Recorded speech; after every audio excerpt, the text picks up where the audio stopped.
These are just simple concepts now. You've got to add some of the details, but that's what I'm mainly good for, is concepts.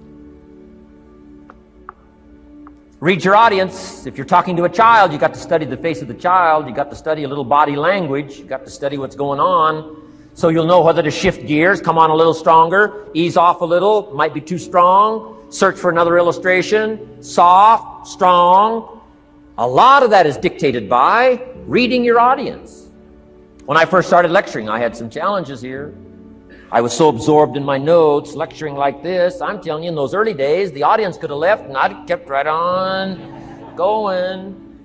I didn't know what was going on down here. I didn't know what was going on over here. I didn't have any idea what was happening over here, whether I should come on a little stronger, ease back. I didn't know. I couldn't read my audience. So, read your audience.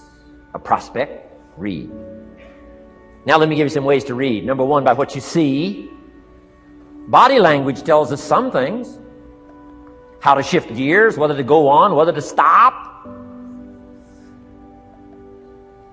If you're talking to somebody and they're leaning toward the door, that means you gotta hurry, right? They're not gonna be here long.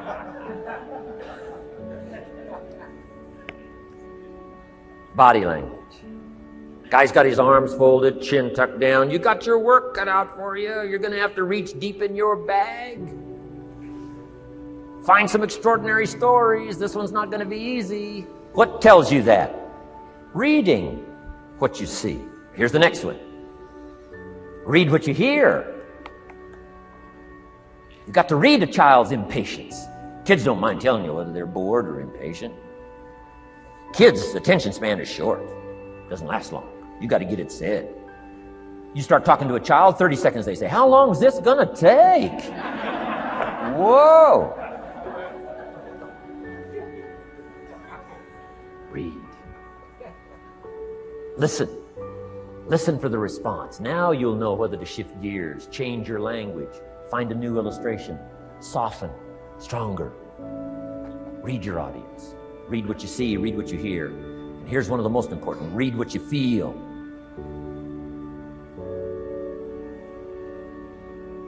Now, women are probably better at this than men when it comes to picking up emotional signals.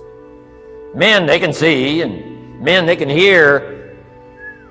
But it takes a little training for a man to pick up those emotional signals that are so important, so you don't say the wrong stuff. Because it's so easy to make a mistake in language. What if you meant to say to someone you care about? What if you meant to say, "What's troubling you?" And instead you said, "What's wrong with you?"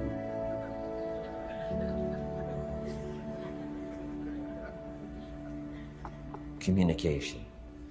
So read the emotional signals. If we could learn from the women on this emotion, women have this uncanny antenna picking up this stuff.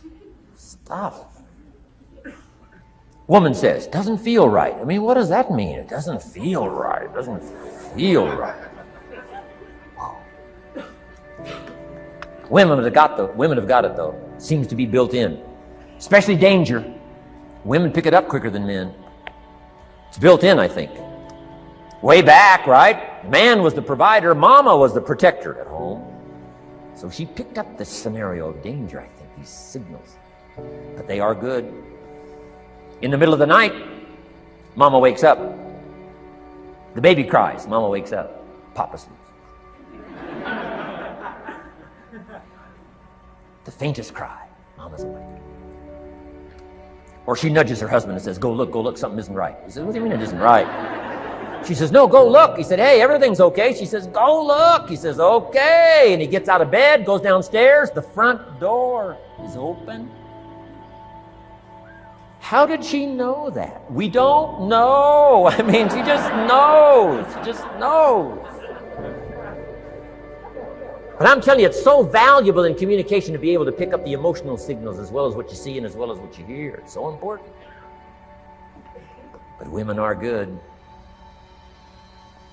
Ancient scenario says this: there are shepherds and there are sheep and there are wolves. What a good life scenario. But it doesn't stop there.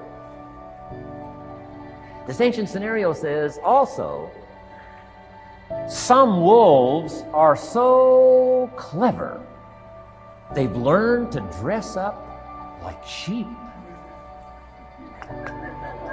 Now you got to have a woman. Got to have a woman.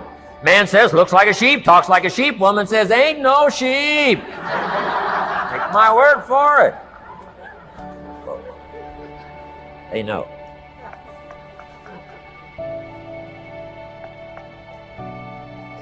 Read. Pick up the signals. Don't ignore the signals. Develop this personal development scenario, communication, financial independence, and all the rest. Now here's the last part. Intensity. Words mixed with emotion. Words mixed with hate. Words mixed with love. Words mixed with faith. Words mixed with courage. That's what's powerful. Words have a certain effect, but words loaded with emotion have an incredible effect. If I had a little straight pin, a guy buys a shirt, it's got all these little pins in it. I take out all these pins. If I took one of those little straight pins and I threw it at you, and let's say it reached you and hit you in the face or hit you in the hand, you'd feel it. This little straight pin, you'd feel it. That means I got you with my words. But what if I took that little straight pin and wired it to the end of an iron bar? About that long.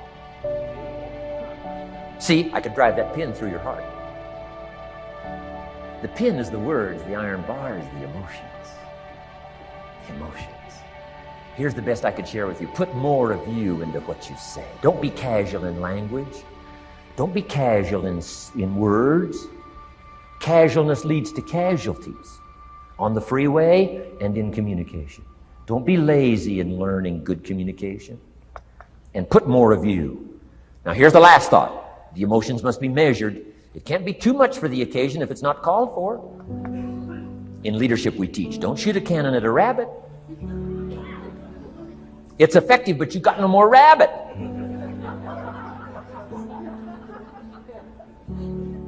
So here's some of the most powerful scenario in communication. Here it is.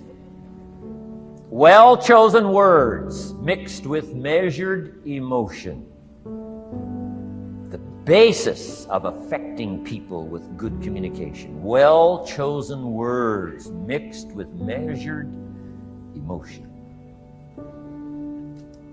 And one last point on communication. The more you care, the stronger you can be. The more you care as a mother, the stronger you can be with your children. The more you care as a father, the stronger you can be. The more you care as a leader, the stronger you can be in helping to solve problems, getting on somebody's case. The more you care.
One